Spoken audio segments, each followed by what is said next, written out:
without further ado, my dear friends, I think we're here, all of us, for one main reason, and that is to listen to Professor Ilan Pappe, whom I'm sure many of you know, but nonetheless, allow me to introduce. He's the author of Lobbying for Zionism. He's an Israeli historian and socialist activist. He is a professor of history at the College of Social Sciences and International Studies at Exeter University. He's the director of the university's European Center for Palestinian Studies and co-director of the Exeter Center for Ethno-Political Studies. Professor Pappe is the author of several books, including the best-selling The Ethnic Cleansing of Palestine, which is an incredible, one of my favorites, and something I would definitely recommend for those who haven't already read it.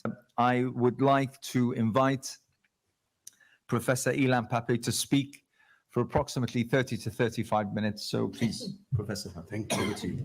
Thank you. Thank you.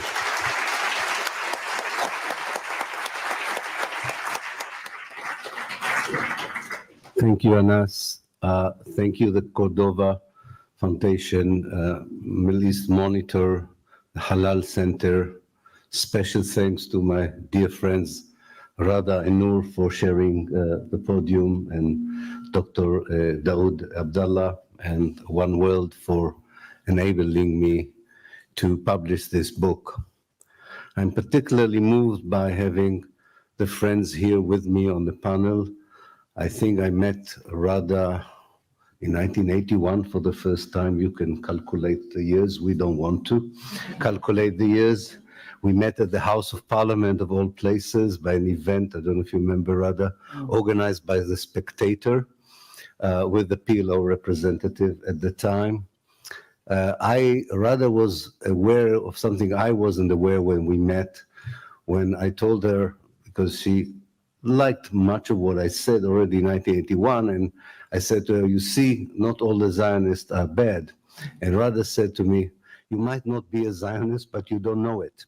And it took some time before I realized myself that actually the views I expressed could not have been defined as Zionist ideas. But it took time for me to liberate myself from that ideology. And as already mentioned, Rada appeared again in the book. And at the time in the UK, when it was very difficult to speak for Palestine, to stand for Palestine. And it took a lot of courage and a lot of effort and commitment to insist that Palestine should be represented in the public domain, in the media, in politics. And we are standing on wide shoulders today due to the immense and incredible work by activists like Dr. Rada Karmi. It gives me also great pleasure to see my dear friend Noor. I was trying to remember when I met you first, but it's also in the very distant past. Although Noor and I were born not far away from each other geographically, I think we only met outside of Palestine.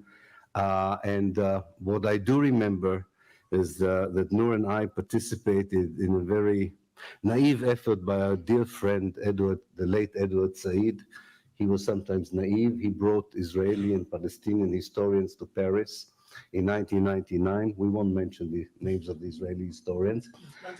97 in Paris. And he thought that there was a common ground to agree about the version of history, if you remember, Noor. And he was deeply, deeply disappointed that there was no common ground. And this is important. For him, it was important because at that time, together with Daniel Birnbaum, may he live long, they thought that they found a recipe for coexistence that was not very relevant to the reality on the ground. And Dr. Daoud, I think you invited me many years ago for a conference in London. And it was for me the first experience of being introduced to the world of the Muslim community in Britain and its very special commitment and devotion to the Palestine question. It opened for me a new world of alliances, friendships, and winning the confidence of the community is something I really cherish and appreciate. And without the help of this community, it would have been very difficult for me to withstand the kind of pressures that all of us are witnessing when we speak freely and truthfully for Palestine. So thank you all for being here, and I really appreciate it. I wanted to write this book because of a conundrum that really interested me and intrigued me over the years. How come a state that is declared to be a high-tech state with the strongest army in the Middle East, with the full support of the United States and the West, still tries to advocate for its legitimacy so many years after? Why is this lack of certainty by the state itself and whoever represents it that maybe its legitimacy is questioned, on the one hand? On the other hand, why the Palestinian case and cause, which is very simple in many ways and very easy to understand as a basic moral issue, still does not succeed to become a legitimate cause in so many places where decisions are made, where policies are pursued. I thought that this kind of conundrum needs not a soundbite answer, which usually we need to give under the pressure of media and so on, but maybe I need to go back in history and very slowly reconstruct the history of lobbying for Zionism to try and understand why today we are where we are. And this is why I apologize for the length of the book. I know that many people don't like to read books at all, and many people don't like to read long books. There's sometimes people who prefer just to look at the screen of the smartphone. It's not an SMS book, but I do hope that the patient will pay, because you need to really go step by step from the beginning to understand the longevity of the lobby, its effectiveness, but maybe, hopefully, also realize its deficiencies and weaknesses so that we have a hopeful vision for the future and not just lament all the time what is true, the total imbalance of power on the ground, in the region, in the global system that explains why we are where we are today.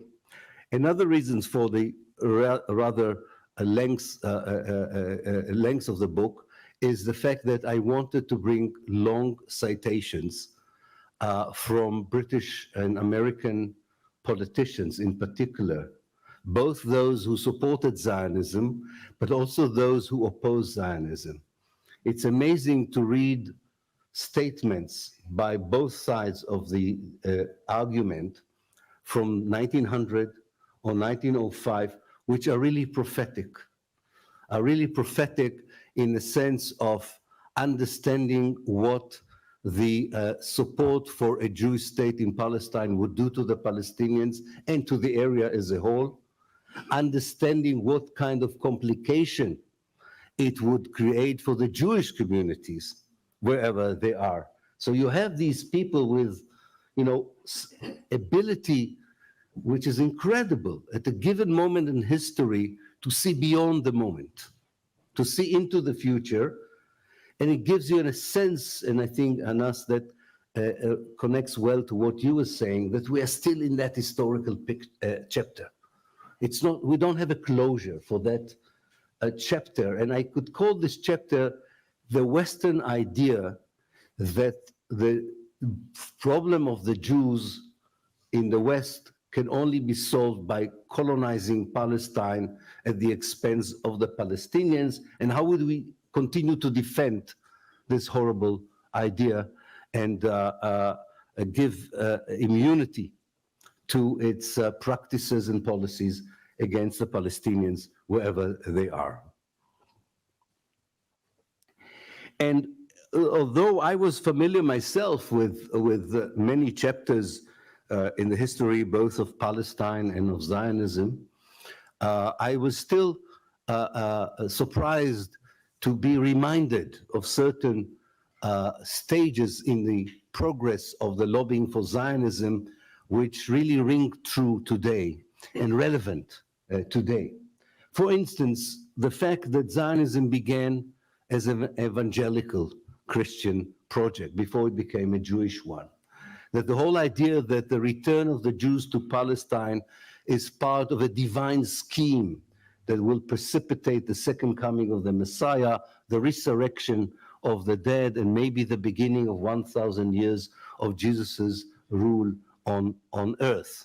Now, it was not every evangelical stream in thinking that thought that way, but it was an important part of evangelical Christianity, beginning in Britain and transformed into the United States by people who at first you could call them theologians rather than politicians, but very soon some of them became politicians of importance, and they, especially in Britain, they provided a certain theological justification for a new imperial thinking, not just about Palestine, but of the whole Eastern Mediterranean, the Mashreq. Because the British basic view on the Eastern Mediterranean throughout the 19th century was that although the Ottoman Empire that ruled that area was in decline, it was better to keep it intact, because a disintegration of the empire would create a struggle for spoils among the European powers and could lead to something which would be called later on a world war, which in fact is what happened.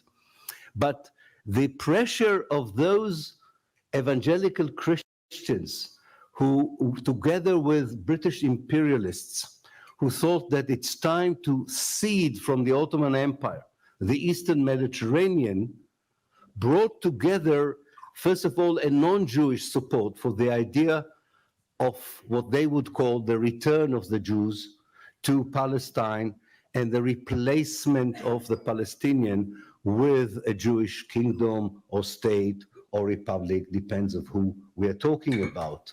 Now, it means that already throughout the 19th century, people were discussing the fate of Palestine and the Palestinians without the Palestinians being aware that they are becoming a regional project or even a global project of colonization. And I was surprised to see how much this kind of thinking influenced the early Jewish supporters of Zionism, because I always thought that this were kind of two discrete projects that had nothing to do with it. But then I read a diary by one of the most important early Zionists, Eliezer ben Yehuda, who reinvented the Hebrew language. He was very much influenced by evangelical Christianity and changed his mind about Zionism in the sense that he said, yes, we should redefine Judaism, not as a religion, but as a nationalism, but I think they're right, it should happen in Palestine and not anywhere else. So there was an impact of that kind of thinking, the imperial thinking, the theological thinking, coming from Christianity on the very nascent, very small number of Jewish intellectuals who thought that the best solution for anti-Semitism in Central and Eastern Europe was to create or establish a Jewish state in Palestine. So that's the beginning, which, as you can probably understand today, is not just an intellectual or an interesting forgotten chapter of the past. It's still a very relevant alliance that is still working today. By the way, not only in the United States, where we are all familiar with the term Christian Zionists as a lobby that supports Israel. You go to Sweden, you go to Denmark, you go to Norway. Christian Zionism is alive in Europe and in the United Kingdom as well as an idea that supports Israel unconditionally in the name of the same theology that began the whole Zionist project. To my surprise, when I was in Malaysia, I met leaders of the Christian community in Malaysia, and they also are very much under the influence of Christian Zionists in that respect. So this is an alliance of the past which is still steadfast today. The second, again, note in the book that reminded me of things that I've forgotten and I thought are very relevant for today is the insistence of every leading figure, in the Anglo-Jewish community and also in some of the Western Jewish communities, people with status, with position, some of them ministers in cabinet, some of them important business figures in their society.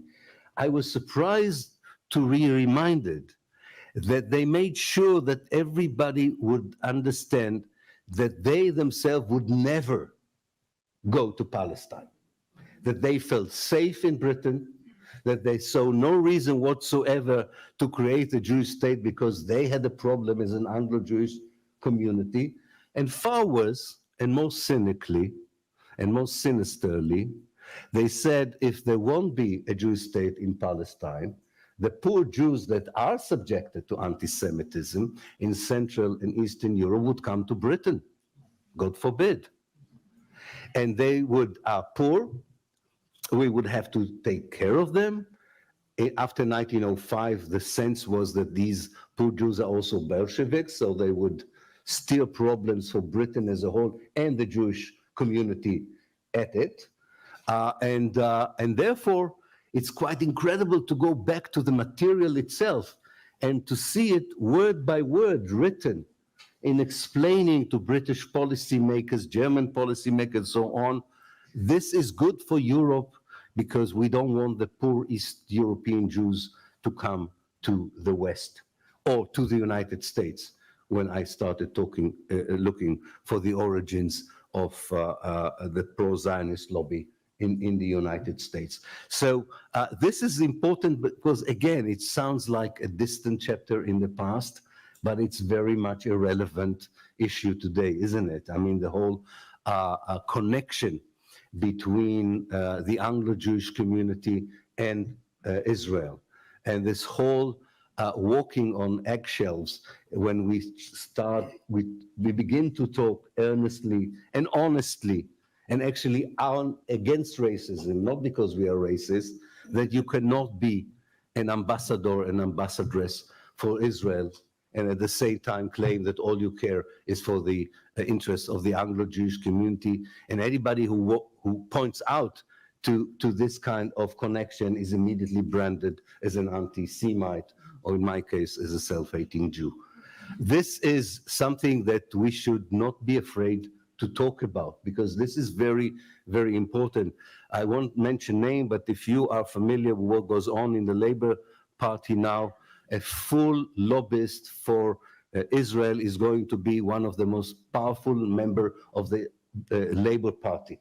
I don't want to get into names. It's not important. The name is not important. What is important that for 100 years, people who were part of the organization of the lobbying for Zionism, later for Israel, also played a very important role in British politics, and so no contradiction in representing the interests of a foreign country and a foreign state, and a state that commits crimes against humanity and war crimes, and at the same time serving as civil servants or politicians of Britain.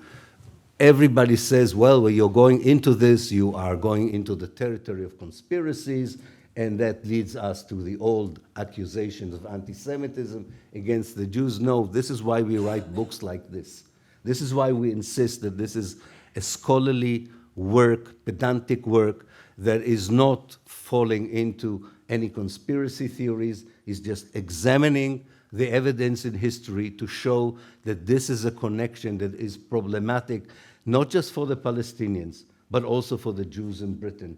And I think we have now a younger generation, at least of American Jews, who fully comprehend and understand this problem and fully acknowledge that this has not served well the American Jewish community to be the ambassadors and ambassadresses for Israel, and they just jettisoned their connection to Zionism, and many of them feel that in order to show where they are today, they also want to take full part in the solidarity movement with the Palestinians. So not just saying Judaism is not Zionism, our Judaism put us in the forefront in the struggle for liberation and freedom in Palestine.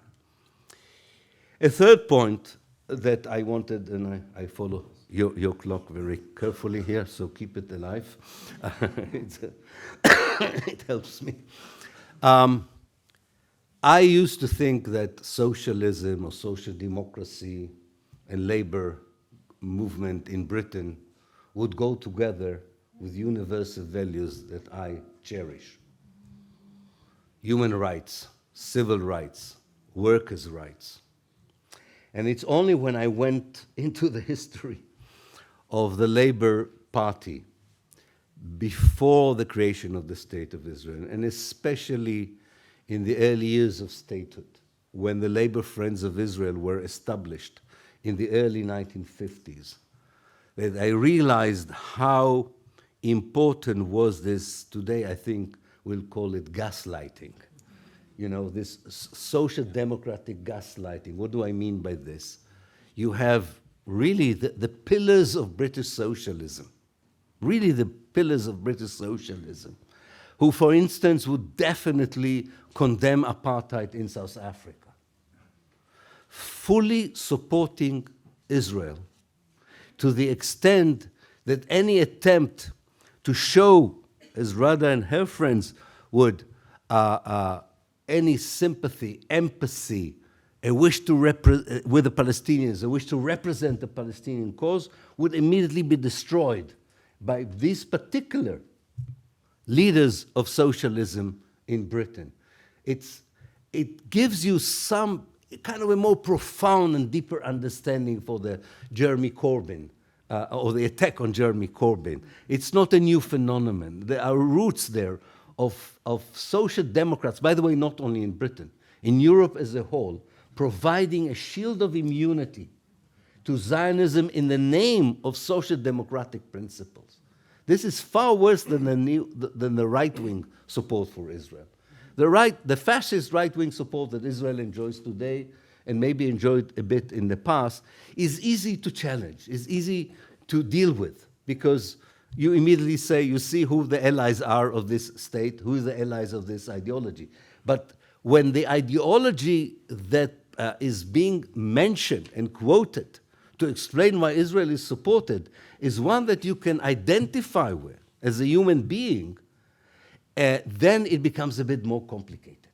And it was very difficult, I think, for anybody challenging the support for Zionism and support for Israel when it came from either liberal or social democrat circles. And I wasn't aware of this, how deep it went into the Labour Party, even before the creation of the Conservative Friends for Israel, who are now the most important lobby for Israel in Britain, but how important the Labour Friends of Israel. Not to mention the specific outfits that joined the TUC, the Trade Union Council. The trade unions in Britain were giving affiliation to pre-state Zionist organizations whose role was before 1948 to advocate for Zionism, but Israel did not dismantle them because it turned it into part of the lobbying for Zionism for Israel in Britain. So you had pure Zionist organization having full affiliation and membership in the TUC, while any attempt to even create, at the beginning, a solidarity circle with the Palestinians in the trade unions was rejected as political and unacceptable. Unbelievable if you go back to it. And this is a time when people already visited Palestine and Israel. It was at the time when people began to understand what was going on. Of course, it became a bit more difficult when it was easier to visit and easier to get information what was going on. But even then, it was not yet over for the Labour Party to show unconditional support for oppression, apartheid, colonization, ethnic cleansing, and nowadays not to speak openly and bravely about the genocide in Palestine. Shame on them and shame on this leadership that doesn't even have one word to say.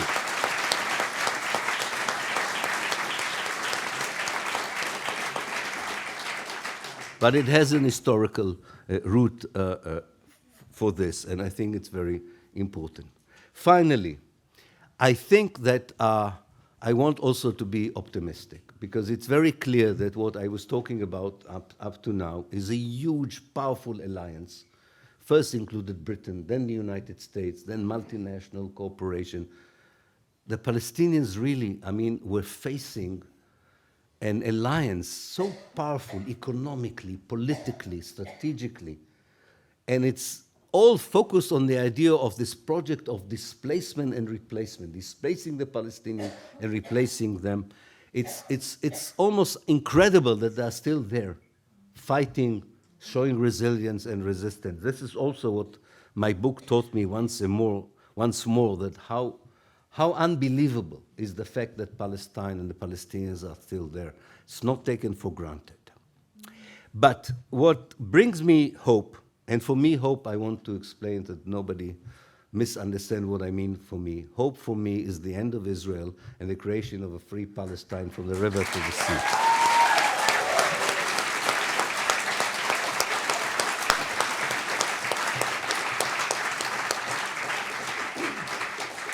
What brings me hope is the fact that the powerful lobby and the alliance were very effective when it comes to politics from above.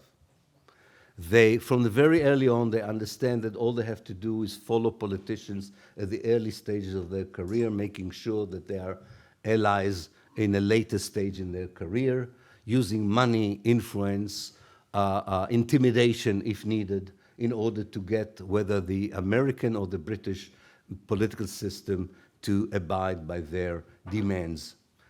However, they find it very difficult, and always found it very difficult, to deal with the civil society. They don't know how to deal with alternative media today. They have no idea how to deal with it. They don't know how to deal with civil society, with communal action, with boycott initiatives, with divestment initiatives. All their methodology, all the weaponry, all the armory that they have is useless, it seems, against people. That should give us hope. And the hope is that probably this is not the only issue in which the politicians of this particular era are not representing us well. I don't remember, as an historian, an age like this when politics, and I'm generalizing, of course, that politicians were of such a low caliber, intellectually, morally, corrupt, shallow, reductionist, people who have very little to offer their society apart from their own careers. It doesn't matter which party. It's really the age of the lack of any status for the politicians. So their ideas of how to deal with global warming, how to deal with poverty, how to deal with issues that really trouble people are not very interesting, and are not very successful, and are not very effective, because they don't care about these issues. They care about their own careers. It's not surprising that also their ideas about Palestine are irrelevant and are harmful and negative. So we should hope that when people struggle against this lobby, they're also struggling against other lobbies that make their life miserable and disable them to solve problems of poverty, ecological danger, injustices in society beyond the question of Palestine. I think this explains why so many people are galvanized behind the Palestine question as symbolizing struggle against injustices anywhere else in the world as well. And Palestine is an indication that there is a different kind of politics that we would wish for ourselves, for our next generations. And that's why so many hopes are pinned on the Palestinian liberation movement, sometimes probably unreasonably, actually, that Palestine would be the paragon state that all the other failed decolonized world was unable to fulfill. But it explains, because this is a demand for a different kind of politicians and a different kind of the idea, what is universal justice? This is the big challenge the ICJ and the ICC are having. It's not a coincidence that for the first time, they at least provided a stage for what people think about Palestine and not governments, if you think about it. And they did it intentionally. I talked with them, some of them. They did it intentionally. They wanted to show that international tribunals are also listening to people, not just to the politics of power. Hopefully, this is just the beginning of a process that would lead for a better world, first of all for the Palestinians, and then for all of us. Thank you. Well done.